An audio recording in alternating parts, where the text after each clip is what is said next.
Alright, so today I'm going to show you guys a little bit of basic trap tuning stuff. If you don't see something that you're trying to do, let me know. Make a comment and I'll try to get to it, even if it's down the road a ways. So to start out, I'm going to start out with just a small coil spring trap. It's a real basic coil spring trap, little number one. But when you go to try to set it, it's hitting on this side here, and if you look, what happened was this is twisted. This will happen a lot as an animal fights a trap, or it just gets banged around your baskets, things like that. It gets twisted.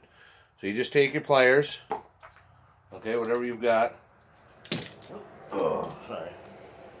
Grab whatever you got, take it, kind of pull it down, and just twist it so that it straightens it out. Hopefully you can see that it's straight. And that'll make it slide past. It opens right up. Now I can set this trap. Super simple. Push it open, set the trap, and it's not catching. So if you see that it's catching, then the next thing is to make sure that the pan is flat. And this is a mink trap, so I want it real sensitive. So that to me looks real good. My swivels are good. I got a Hags bracket on this one. I like them. They work good. But I've got trap tag on here, swivels on here, swivel at the trap. So I've got 1, 2, 3, 4 swivels on this for mink. Not all my mink traps have 4, but the more the better. You can't have too many swivels. Something else that can happen when you're tuning traps. This is one of the Longsprings, number 1 size, I guess. Probably, or not a number 1, probably a number 1.5 Longspring size, double Longspring. You'll look, this jaw is up. That's simply just from setting the trap. It's always going to be up. All you do is you just turn your trap this way towards the dog. Pull your levers towards the dog. That'll drop flat. Now with this, I've got it night latched. I don't know if you can see right in here. It's not quite caught. Now it's latched. Now everything sits nice and flat and level. This is a little bit off, but again, pretty sensitive. It reduces your travel. Sometimes when you set them, I'll just bend this to show you, the pan can be bent where one side is up and one side is down.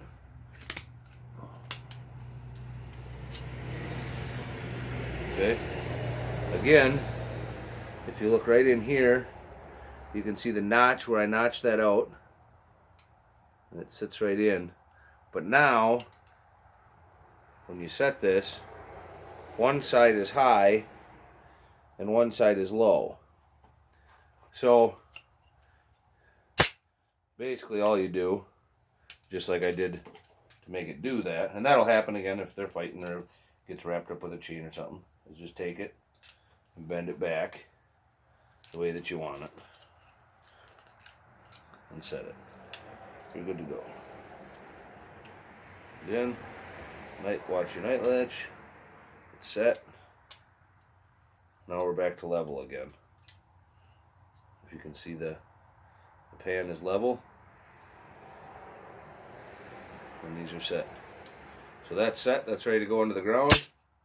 Then just check again that I got the swivel on there, and this is on a drounder, so I don't have as many swivels. I probably will put one more swivel in the middle of this before I put it out. Maybe, maybe not. But it's got the swivel, that makes it legal in our state. And then I've got the drowning on the end, wire runs through as a drowner.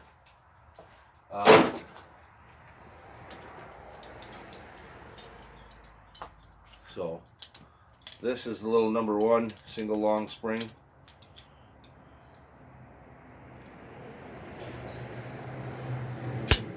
And this one doesn't want to stay set. I'm going to hold it way up. I let it go and it tries to sit down. Now you see that pan is way up in the air. That's because this isn't pushed forward. Even with it pushed forward, it's way up in the air. Sometimes they'll be way up in the air. when you're messing with these, especially if you buy them used and they haven't been messed with or something chewed right here. And this is what you want to bend. So bend it this way to make the pan go down, bend it out to make the pan go up, depending on what you need to do. So you can see with this, simply grab right there, bend that out, that'll bend the pan up. Bend it in, and that'll push the pan down. So you can bend it to figure out where you want it.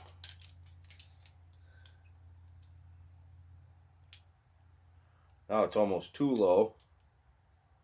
We push this forward like that. You can see that pan is almost touching the bottom with this pushed forward. And it doesn't stay set very well. So what we want to do, because we went too far, just take it, straighten it out just a little bit.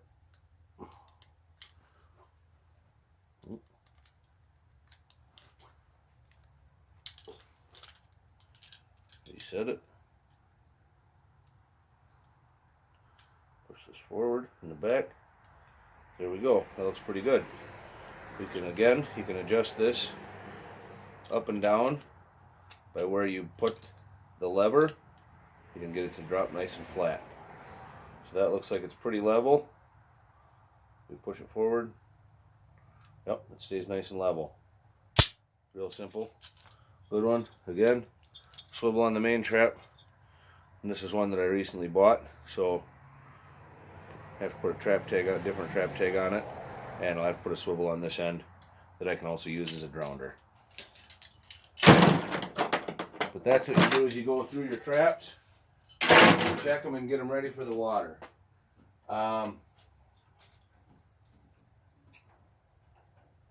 Okay, so Conibear 110, I guess not a Conibear, it's a Duke body gripping trap. And this one is, I believe, a 4x4. When you're looking for them, it's a 110. That's the general name for it. It's a 110 body gripping trap. So if you look at the edge here, you can see the trigger here, and you can adjust your trigger wires any way you like. You can have one going to the side, one going to the bottom to put a big hole. I like them like this. It's a little less likely a mink will go through. If I'm trying for mink, I flip them upside down, set them this way with a couple sticks here so that this can still fire from the ground, or if it's real soft sand or something, just set it right on the bottom, stick through the top. Works great. But today, since we're just tuning traps, you can kind of see this is out on this side. They're going to be way through from this side, but barely into the trap from that side. So you can always snap them from the top right there. Okay, so what we can do is, since it moves, we know that the trap, if the trigger and the dog are on top, then the trigger will ride to the top like this. So I want them into my trap a little bit more. I just simply bend it towards the jaw that it's on, puts it deeper into the trap. So just put a little bit of a bend on my trigger wires towards the middle of my trap. That way they get a little bit deeper into the trap when it's set. Okay? It's a little deeper, not quite what I'm looking for yet. Okay. So, put your thumb on it, bend it towards the jaw that it's hanging on, this way. Just bend that one a little bit, reset.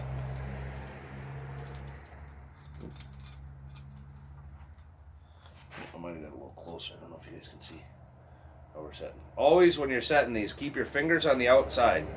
If this snaps, it's snapping away from my fingers. And with the 110s, it'll hurt, but it's not terrible. But if you have your thumb on the inside and somehow it slips, now you're really busted. I mean, it's catching this thumb and it's going to hurt. These traps are not made to hold an animal. These traps are made to kill the animal quickly. So it comes down with some power. So keep your thumbs, everything on the outside. If it pops, it's going to pop. It's not going to catch you. If your thumb's inside of there, that's going to hurt. So that's just a safety note. But yeah, so we got the trap bent again towards the side that it was hanging on. And now it's, you see, it's inside of the trap. So that they're going to move into the trap deeper from either side or more to the center. That looks good to me. Now, conibears, body grippers usually have 3 different grooves. The one farthest to the middle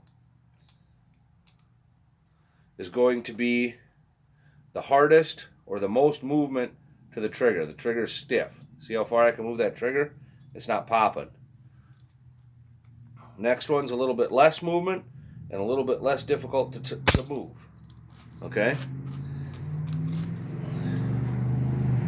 And then the last one is the lightest. It's the easiest to move and the quickest to fire.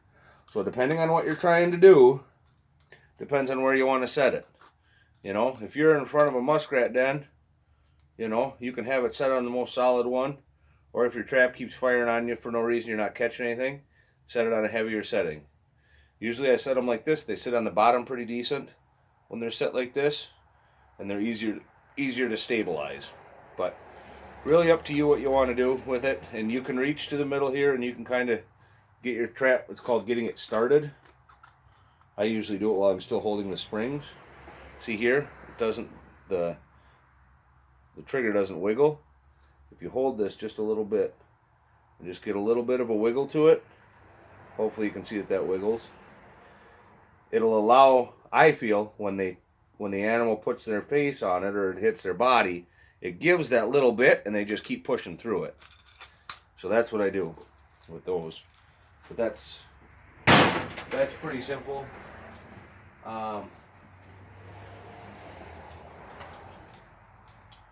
You've got these are called a guarded trap. These are made for muskrats. They also work well for mink. You can catch a raccoon, and anytime you're going for a raccoon, you need 2 springs on a trap. So you don't want to use the single, where did I set that?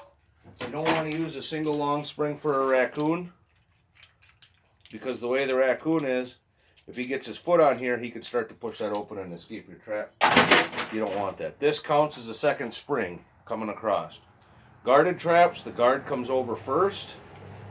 Then you push down and set the trap above the guard. This is a Victor. So this goes in here. You can kind of see how this sits on top. And with muskrats and mink, these aren't so specific. They're used to stepping on soft plant material, mud, things like that squish down. So you don't have to have them where the trap pan can't move. It's not like canine trapping where you want it as soon as it moves to snap the trap. These can give a little bit. You'll actually have a more committed animal if you allow the trap to move down or the pan to move a little bit more. But with these, the biggest thing that you want with your guarded trap, and just as a note, you can put, they usually come with a wire on there that slides through. What that does, it allows the guard to stay down when the trap snaps until the animal pulls, then the guard comes across. The idea behind this is it holds the animal's leg out, which induces drowning faster. So it's a more humane trap. It also doesn't allow them to twist and injure their arm or their wrist, their front leg. But your biggest thing here is you just want to make sure that the pan will clear the guard. Sometimes if you buy these used especially, this guard will be squished way in and it won't clear your pan. So just make sure your guard's clearing your pan and make sure that your springs are decent strong springs and that your guard is working when you pop it. Make sure you've got your trap tag on it, make sure you've got your swivels on it. This one I've got the extra swivel on the top, so much less of a chance that the animal's going to injure itself. It's going to be a more humane trap.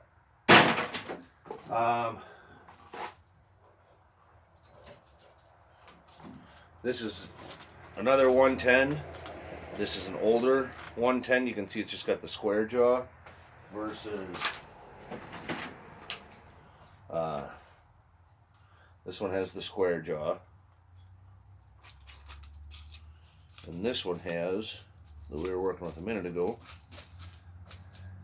has these bubbles on the end of the jaw that doesn't allow the trigger to get outside of where it's an effective trigger, and it keeps the springs in the corners, whereas this one, the spring can actually slide over here and it allows a gap, and it's just kind of a pain trying to slide them back over and get them set.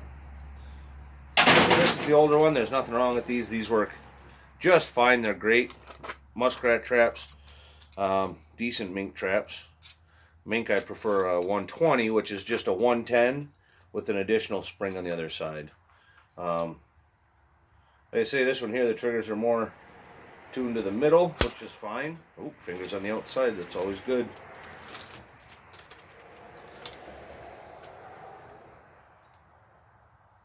But you can see this one's way on the inside, which is okay if you're setting like this. It's probably fine. But they are kind of running into the points there as they come through. If you get it set tight, they're actually sticking out of the trap.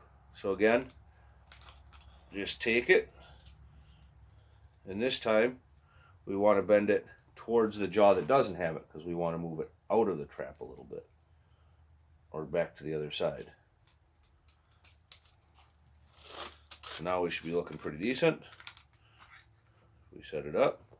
We're still sloped towards the inside, but not all the way inside. Here, we're still within the trap completely. So we're in good shape there. This trigger configuration is going to let more mink by. If you don't want to catch mink, you can definitely set it over to the side here. The mink will easily get through that space, and then you can set it to the middle. You'll catch mink and muskrat that way. So there's different ways of setting your triggers up. That's all part of your trap tuning as well. Now this is a 160. This is a Duke 160. 5x5. I believe this is. Oh, this is 6x6 of it. Yeah, this must be a 6x6. But this one's got 2 springs. The 160 does. This is in Wisconsin legal. Dry land legal for coon and such. It's a much smaller trap. The 120s are no longer legal on land, which I think is a good thing. But for muskrats, I configure my springs in a bit of a circle like this. That way they've got a hole to aim for. If I'm trapping muskrats, I keep one safety on. I usually wire it on because you don't need that much power. If you do, a lot of times it's too strong for the animal, makes skinning difficult because it actually breaks the backbone rather than just severing the spinal cord. So when it snaps, so I usually just have take one safety off, leave one safety on. If I'm trapping muskrats, you can use these for raccoon. I've heard of guys catching otter in them. Mink you can catch in these, again, upside down. If you want to go for mink, it's just more likely that they're going to hit the narrower spot in the springs or try to squeeze by and get caught on one side or the other. These are a really nice trap, but like I say, you can adjust your triggers however you like. This I've got set up for muskrat trapping. I use these under ice. They just cover the runs a little bit better. Otherwise, again, you can set your springs up so that one spring kind of comes straight down if you're going to use this for raccoons, and one spring comes over, make an L shape out of it. And I didn't come up with this design. This was something I was shown. But it gives, usually I do it with my pliers, but this will work. It gives a bigger opening if you set your trap like that, so that a raccoon's head just fits through this. And what happens is when they get in here, they'll get their head all the way through. They'll catch it with the crown of their head, or usually their shoulders will hit it, and you'll get a perfect catch. And that will cuts off the blood flow to the brain. It also will cut off the airflow, and usually it snaps the spinal cord. So it's very, very quick killing trap if you set your stuff up properly. You know, if you don't, you got it in a little triangle, you can do it that way, but sometimes it doesn't get them far enough back, and that can cause problems. While we're out there getting these animals, we want to make sure Yes, this is an activity that's killing animals, but we're not doing it to hurt the animal. We don't want them to suffer. Any animal that dies naturally out in the wilderness is going to either die if they're old, their teeth aren't working, they get an infection somehow. When they're out there, they're going to starve. Generally, it's starvation. Even if they're diseased, the disease usually will cause them to not have enough energy to find food. They'll languish for weeks while they're out there. So it's definitely, taking these animals, harvesting them, utilizing the pelt, utilizing the meat to the best of our abilities. There's lots of different things you can do with all the parts of the animal, so that you're not actually wasting it. We're not taking any of the energy out of the environment if you take the carcasses back out, put them back in there. Hawks, eagles, red-tailed hawks actually die quite often of dehydration because they can't find enough food with enough liquid in it in the wintertime. This is what I've been told. So if you can put a few carcasses out for the hawks to find, and you can put them out there on a regular basis, you can actually do a lot of good with stuff like that too. So, but again, we want to make sure that our traps are tuned properly. I kind of went through some of the basics. If there's something that I missed, something you guys didn't see that you want to see, definitely let me know. Comment below. I get the comments, and I'll try to make an update video. If there's something that you bought some traps, and you can explain to me what's not tuned properly, let me know, and I'll try to explain in a video how to tune them, because if you're having the issue, there's a lot of people out there doing it. So just make sure we're practicing safe trapping. Think about the other people that are using the outdoors, and avoid any problems that we have. So let's keep a good reputation and make sure that we're doing the best we can for our environment. Thanks, guys. Thanks for watching Adventures with Ben.